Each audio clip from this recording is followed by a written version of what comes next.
Hey!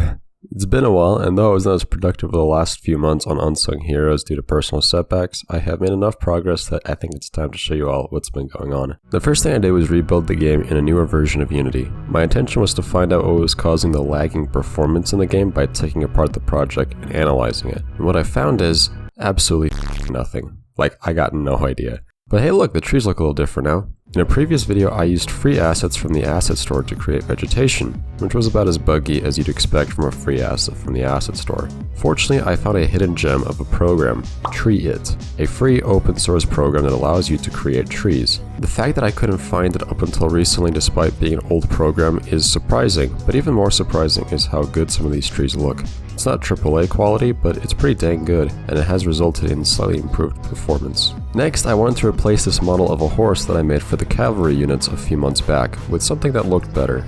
And I found this awesome model off of Sketchfab that looks pretty good, and even has a rigged skeleton to allow for the creation of animations. So of course, I did what anyone would do, and just imported the model into Unity without animating it. Listen, I'll fix the cavalry units so they look normal, but for now at least this is somewhat better than before. After that, I worked on some of the animations for the soldiers. I created a death animation that zooms the camera out, and even created a blood overlay so the screen doesn't just go red when the player gets attacked. I also attached a weapon model to the soldiers, so then they look like they're actually firing something, though I haven't implemented this on all the soldiers, and some are still firing invisible weapons. I then worked on modifying the map screen of the game. There used to be multiple levels of zoom in the map screen, which made it confusing to use, not to also mention that the transitions were very jarring. That has now been fixed, so there's only a zoomed in and zoomed out view with a smooth transition between the two. There's also a transition from the map screen to the soldier's view, which I think makes the soldier switching mechanic feel better. I still need to implement the transition that does the opposite, from the soldier's perspective to the map screen,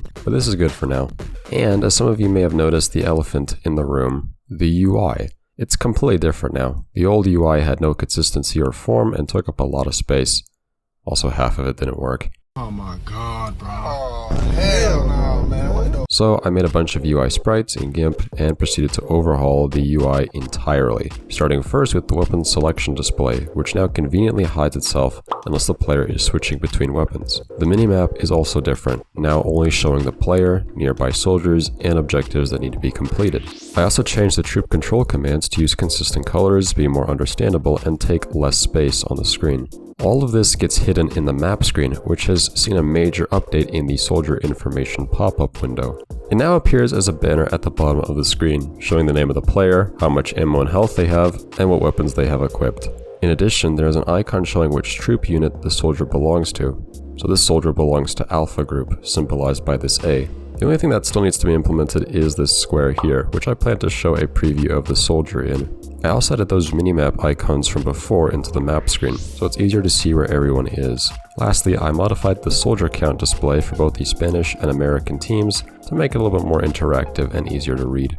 Next up, the Spanish soldier models. I did my research, found some incredibly valuable sources on what uniforms the soldiers wore, and proceeded to modify the model of the American soldier to look like that of a Spanish soldier. And since they both use the same skeleton, I can just copy all the animations without any problems. Thank God. But I quickly realized I made a mistake. Not because the Spanish soldier had any problems. In fact, this thing is too good. I literally can't kill this mother. So that's gonna get fixed in the next update. Finally, I implemented a victory and defeat screen for when the player wins or loses. These screens don't do anything, but technically speaking, you can actually beat the game. Once again, my priorities are on point. And that's it. Not a lot, but substantial enough that I think we're still on target for a late 2022 or very early 2023 release date. Of course, if you want to see and support more on the development of Unsung Heroes 1898, don't forget to leave a like and subscribe to the channel, as well as follow Venomic Games on all our social media platforms. And until next time, thanks for watching.